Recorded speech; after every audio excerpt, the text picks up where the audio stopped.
Voilà.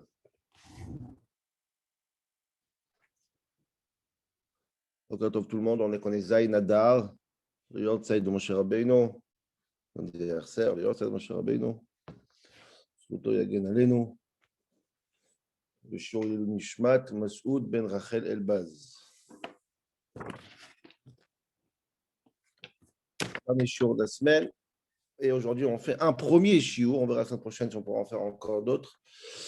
Sur les Megillah, sur Purim. Et cette semaine, Parashat Zachor. On va lire à la shul Parashat Zachor. Donc, on va essayer de faire un petit shiur dessus. Le Fouach Lema de Shimon ben Yitzchok. Sasson ben Yitzhak et Moshe Chaim ben Fachi, pardon. Ok. Ah, Sasson ben Esther, ouais, voilà.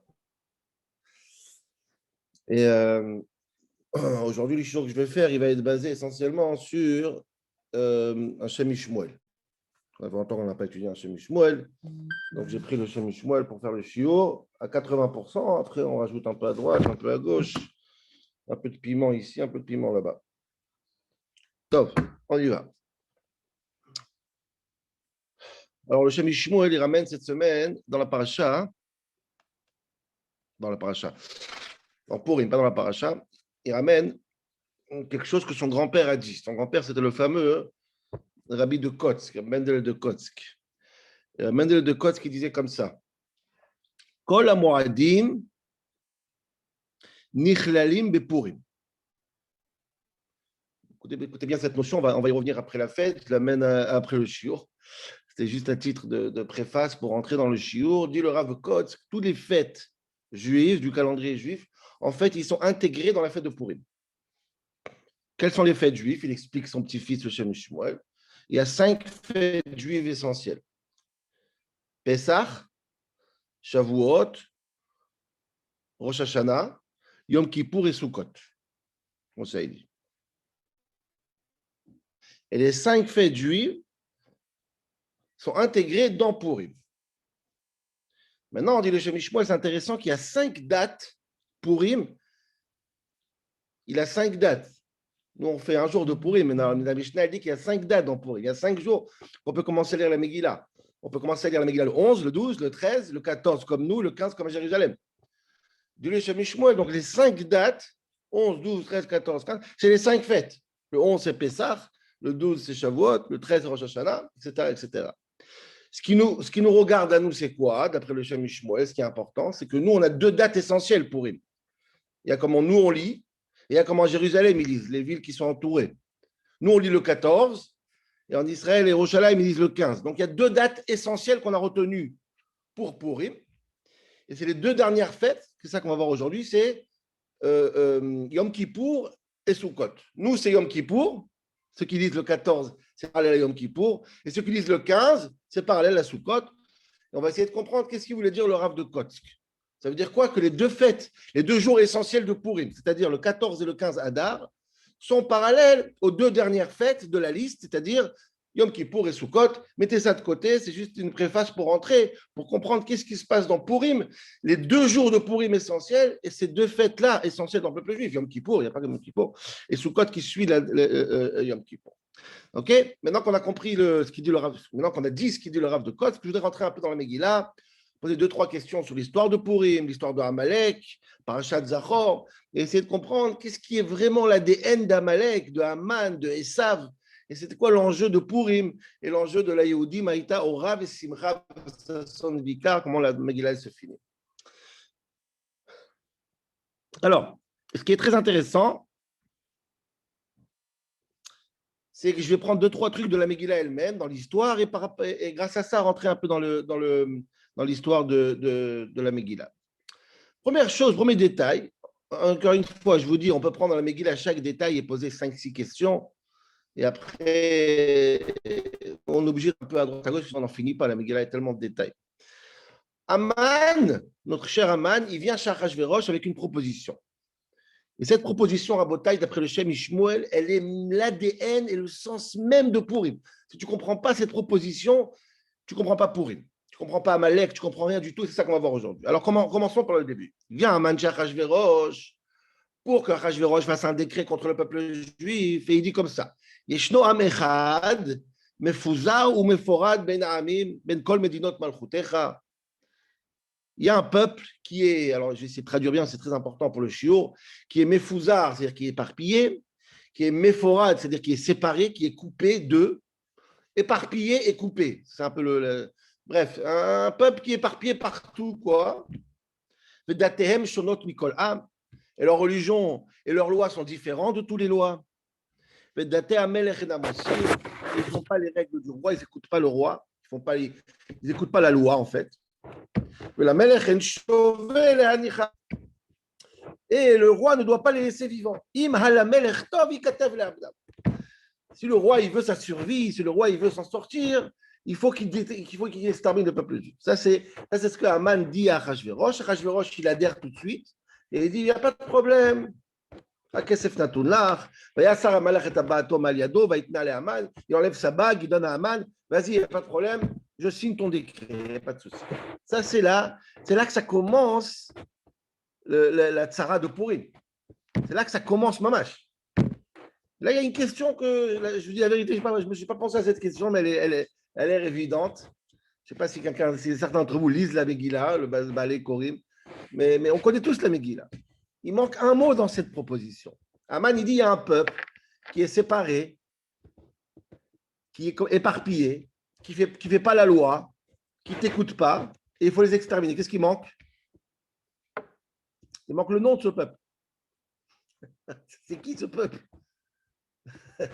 Il y a un peuple qui est comme ça, qui est comme ça, qui est comme ça, extermine-le. Nous, nous, de qui tu parles? C'est 127 pays.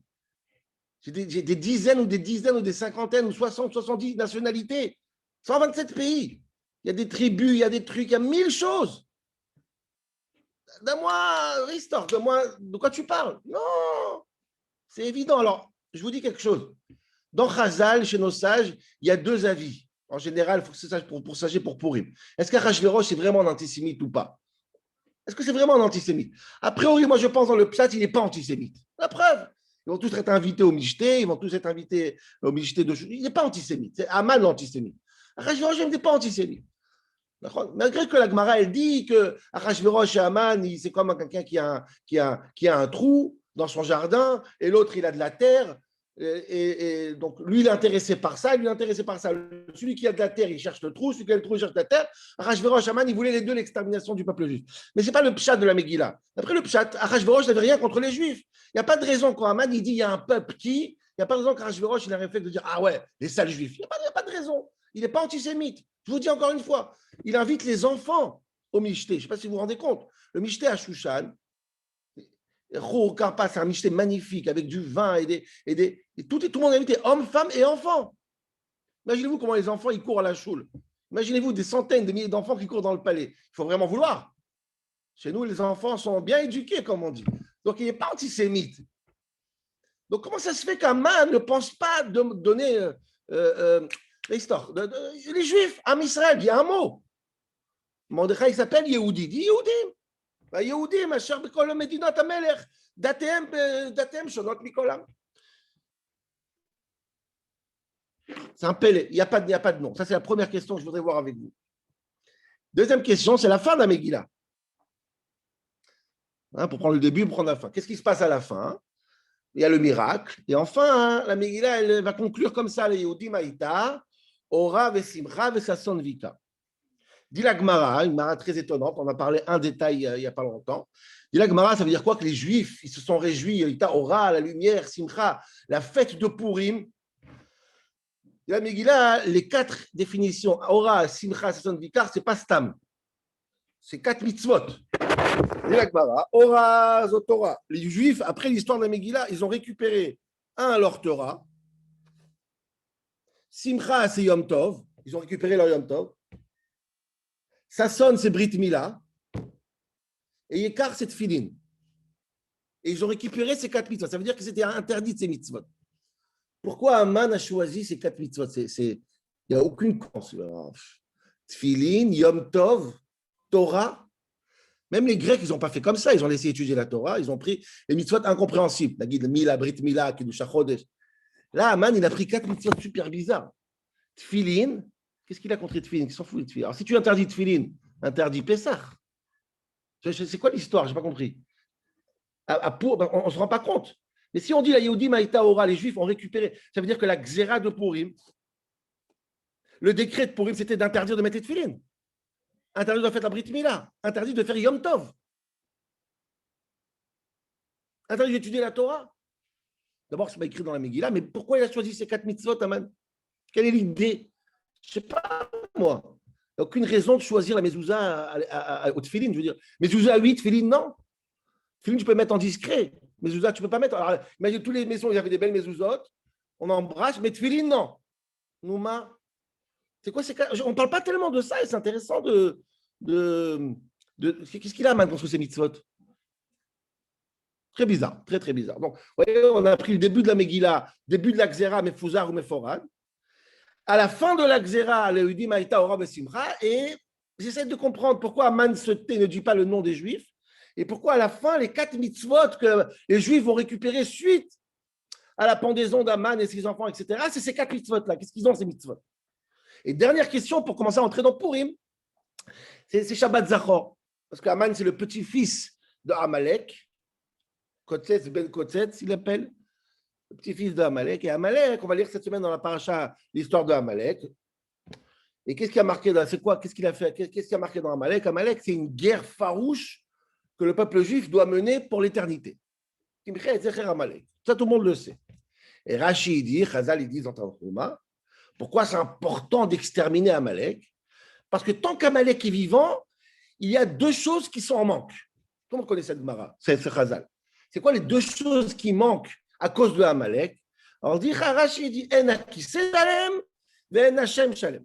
Qu'est-ce? Il y a le trône de Dieu, il manque, il est à moitié, il manque, et le nom de Dieu, il manque. Et si on détruit Amalek, le trône va être complété et le nom aussi va être complété. C'est de comprendre que c'est quoi le trône, c'est quoi le nom? C'est quoi le trône et le nom? Si le nom, oui, le trône, non, c'est quoi ça? C'est quoi le trône, il n'est pas entier? C'est quoi le nom n'est pas entier? C'est quoi cette lutte d'Amalek? C'est bien dans le passage qu'il y a marqué Kess au lieu de Kissé, il y a marqué Yud au lieu de Kevav. Mais ça veut dire quoi? 2 notions. Il faut remplir la chaise, il faut remplir le nom. Nous, explique, donne quelque chose. Non, le nom et le trône. C'est-à-dire, tu peux dire aussi le palais, tu peux dire aussi, je ne sais pas moi. Bon, bref, on peut dire 1000 métaphores. C'est quoi l'histoire du nom et du trône? OK? Donc là, je vous ai posé 2-3 questions pour comprendre un peu ce qui se passe dans Purim. Je récapitule rapidement pour arriver aux réponses. Qu'est-ce le Kotz, que Yom Kippour, comment ça s'appelle, que Purim, c'est Yom Kippour et Sukkot. Et pourquoi Aman ne dit pas le nom quand il parle du peuple qui veut exterminer? C'est quoi la Maïta Ora Vesimcha, Yom Tov, Mila? C'est quoi ces mitzvot-là que Aman fait fixation dessus? Et qu'est-ce qu'il fait Amalek? Pourquoi le rôle d'Amalek, c'est d'enlever le nom et le trône? C'est quoi le nom et c'est quoi le trône? Ça, c'est les questions. Maintenant, on va essayer de rentrer. D'après le Shami Shmuel, qu'est-ce que c'est Aman? Qu'est-ce que c'est Amalek? Qu'est-ce que c'est Esav? Qu'est-ce que c'est notre ennemi qui fait en sorte? Qu'est-ce qu'il veut de nous, en fait? Qu'est-ce qu'il veut de nous? Alors, le Shami Shmuel ramène un midrash magnifique, très intéressant sur Esav. Et on voit que tout commence chez Esav. C'est magnifique, c'est vraiment magnifique. Et le midrash, je lis juste le nom du midrash. Dans Bereshit, il dit comme ça. Ouais. Banan Dromai Beshem Rabbi Alexander Beshem Abba Bar Kahana Amar. Sur Esav. Esav yatsa kulo admoni aderet se'ar. Esav est sorti avec ses cheveux rouges. Dit le midrash. Yatsa kulo mefuzar ou meforad ki aderet. C'est-à-dire que Esav, quand il sort du ventre de sa mère, il sort mefuzar, je vous rappelle ce mot, mefuzar ou meforad. Il sort éparpillé du midrash, comme dans une grange, vous avez du foin, vous le posez avec du vent, il s'éparpille partout. Esav aussi, il est sorti complètement éparpillé, comme du foin dans le goren, mefuzar ou meforad qui est aderet. Aderet, c'est un goren, c'est du motz, ça veut dire du foin, et il est complètement éparpillé, Esav. Je vous donne le midrash, je vais vous expliquer tout de suite. Donc, dit le Shami Shmuel, on voit que Esav, dans sa naissance, le grand-père de Amalek, le grand-père de Haman, dans sa naissance lui-même, c'est quoi la définition de Esav? Mefuzar ou Meforad? Séparé, éparpillé. Alors, je vais expliquer cette notion. Mais comprenez bien que toute la Megillah, tout le Nef, tout ce qu'on va dire aujourd'hui, c'est quoi? Pour combattre Amalek, pour combattre Haman, Il faut comprendre qu'est-ce qu'il est Aman et qu'est-ce qu'il veut. Aman, son ADN, c'est les fouzards ou Mephorad. Éparpillés et séparés. Ça veut dire quoi? C'est ce qu'il dit le Shemishmo, il dit quoi la possède de mot possède. Aman, tu as dit sur le peuple juif qu'il est Mefouzar ou Mephorad. Toi-même, ton grand-père était Mefouzar ou Mephorad. Ça veut dire quoi? La famille de Aman, la famille d'Amalek. Qu'est-ce qu'ils veulent de nous? Ils veulent de nous Mefouzar ou Mephorad. Et je vais expliquer cette notion. Ça veut dire quoi? Je pense comme ça. Je donne un peu d'explication parce que le Shemishmo est très court. Je suis tombé sur le Shemishmo hier et il dit, comme j'ai déjà expliqué, je vais passer 1 heure à chercher ce qu'il a déjà expliqué, je n'ai pas trouvé. Donc maintenant, il faut inventer un peu. Top. Il dit comme ça. En vérité, je vais aller vite, il ne reste pas longtemps. En vérité, c'est quoi? C'est quoi Amalek? C'est quoi Esav? C'est quoi Aman? C'est les Phaser ou les. En hébreu, il y a 2 mots. Il y a Mefouzar ou Mephorad. Mefouzar, c'est quelqu'un qui est séparé, éparpillé. Mephorad, c'est quelqu'un qui est écarté. Dis-le chez Shmuel, Amalek, c'est quoi son rôle? C'est d'éparpiller et d'écarter. Éparpiller, ça veut dire quoi? Séparer un juif d'un autre juif. Et écarter, c'est quoi écarter? Écarter un juif de son Dieu. La Frid. Mefouzar, Mephorad. Mefouzar, c'est entre nous. Mephorad, c'est avec Dieu. Et d'ailleurs, à Botaï, si on réfléchit 2 minutes, c'est ce qu'il a fait à Amalek. Qu'est-ce qu'on va dire aujourd'hui, demain? Qu'est-ce qu'il a fait à Amalek? Il a fait 2 choses. Un, quand on était sorti d'Égypte, le Midrash Rashi dit que tout le monde était bouillant comme une matière otare, personne ne voulait toucher le peuple juif. Tout le monde croyait que les Juifs, ils sont dirigés par Dieu avec les sorties d'Égypte. Tout le monde avait peur. Qu'est-ce qu'il a fait à Amalek? Boum, déjà, il dit, Dieu, il ne sauve pas les Juifs. Moi, j'y vais me battre contre les Juifs. Regardez, vous allez voir, Dieu ne va pas les garder. Donc, Mephorad. Et qu'est-ce qu'il a fait en plus? Il a récupéré tous les Juifs qui étaient en arrière et il les a séparés de ceux qui étaient dans le Hanan. Donc, il voulait séparer les Juifs un de l'autre et séparer les Juifs de Dieu. Ça, c'est Amalek. Toute leur vie, c'est une seule chose. Nous séparer et nous séparer. C'est ça. Si vous trouvez quelqu'un comme ça, il y a Esav dedans. Koulo, Mephorad ou Mephosa.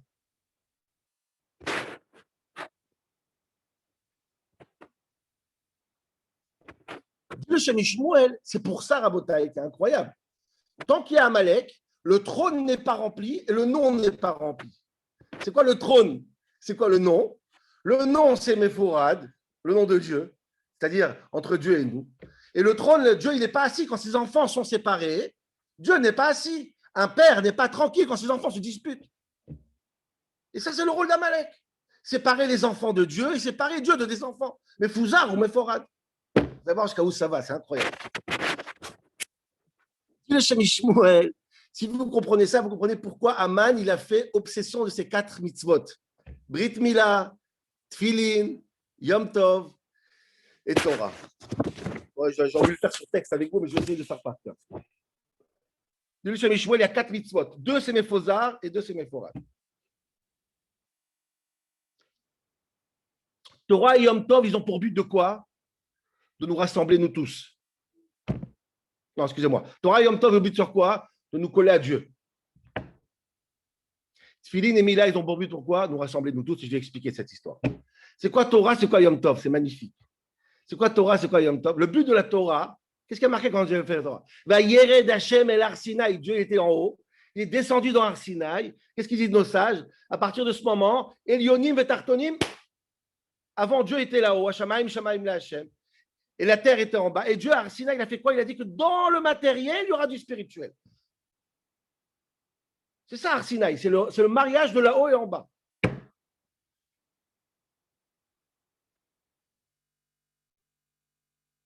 Et c'est quoi Yom Tov? Yom Tov, c'est là qui monte là-haut aussi. Qu'est-ce qu'on fait quand on fait Kiddush HaChodesh? Quand le Bénin dit demain, c'est Rosh Chodesh. Qu'est-ce qu'il fait? Mais Kadesh, Israël, Vazmanim, on a fait un chiot dessus. Le Yom Tov, c'est quoi? C'est sanctifier le temps. Donc, Torah et Yom Tov, c'est le mariage de là-haut et en bas et là-haut. Mamash de Piroud, et ça il ne peut pas supporter Aman. Je ne peux pas voir Yom Tov. Je ne peux pas voir comment les Juifs ils décident qu'aujourd'hui, c'est un jour saint. Ce rapport, je ne veux pas. Je ne peux pas voir la Torah. La Torah, c'est Dieu, il s'habille dans le cerveau de l'homme, comme marqué dans Tania. Un homme qui étudie la Torah, il est un avec Dieu.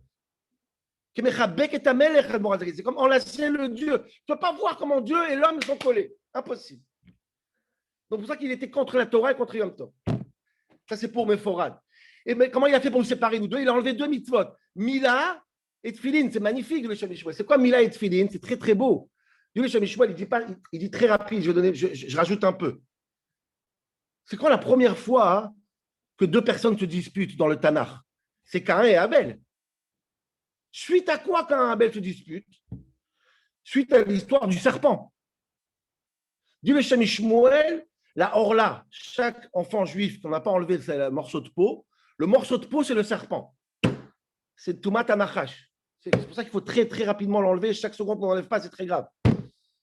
Et tant que la peau est sur le membre de l'enfant, le Nachash, il a une emprise sur l'enfant. On va faire un chiour dessus, c'est magnifique. Et tant qu'il y a une emprise sur l'enfant, alors il y a Caïn et Hevel, on se dispute. Le peuple juif n'est pas uni à cause du Nachash. Il faut enlever cette peau. Donc la Brit Mila, elle fait pourquoi? Elle fait pour que le Nachash n'a pas une emprise sur nous. C'est pour ça qu'Aman ne voulait pas la Brit. Et les Tfilin, c'est la même chose. Rapidement, il reste 6 minutes. Les Tfilin, c'est la même chose. C'est quoi le but des Tfilin? On a fait un shiur dessus. Nos ennemis à nous qui veulent nous séparer, les kochot ritzonim, comment on les sépare avec les Tfilin? Rappelez-vous, on a fait le shiur quand elle est Tfilin chez le Roche. Tu enlèves tout le nachash, tu enlèves tous nos ennemis, ils partent. On peut être unis seulement sur la Tfilin et Brit Mila. Le Shem Shmuel dit que la Brit Mila, c'est sur le corps et les Tfilin, c'est sur l'esprit. C'est la Brit Mila de l'esprit. On se protège, on fait le ghetto. Donc, ça veut dire que les Tfilin et la Brit Mila nous permettent d'être ensemble. Yom Tov et la Torah nous permettent d'être ensemble avec Dieu. Et ça, Aman a dit, j'en veux pas. Je veux mes Fozar et je veux mes Forad. C'est pour ça qu'il a choisi ces 4 mitzvot.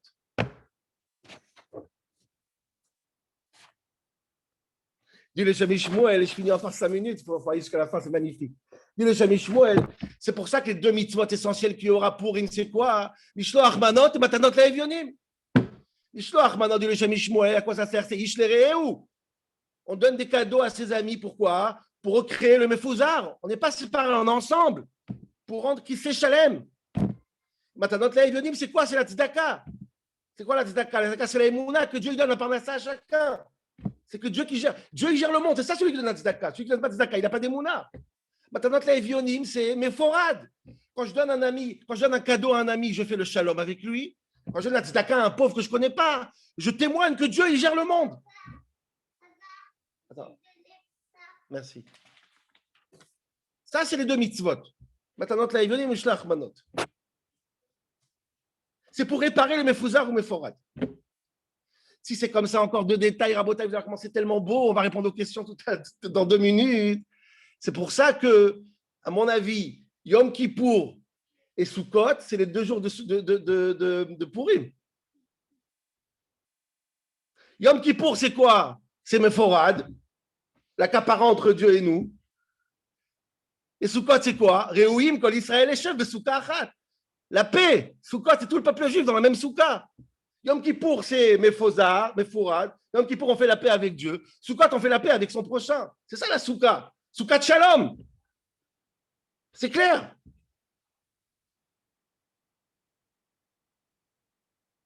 Si c'est comme ça, Rabotai. Je réponds à la dernière question parce que c'est le magnifique. Aman, la déception d'Aman. Regardez dans les mots de la Megillah, c'est tellement beau.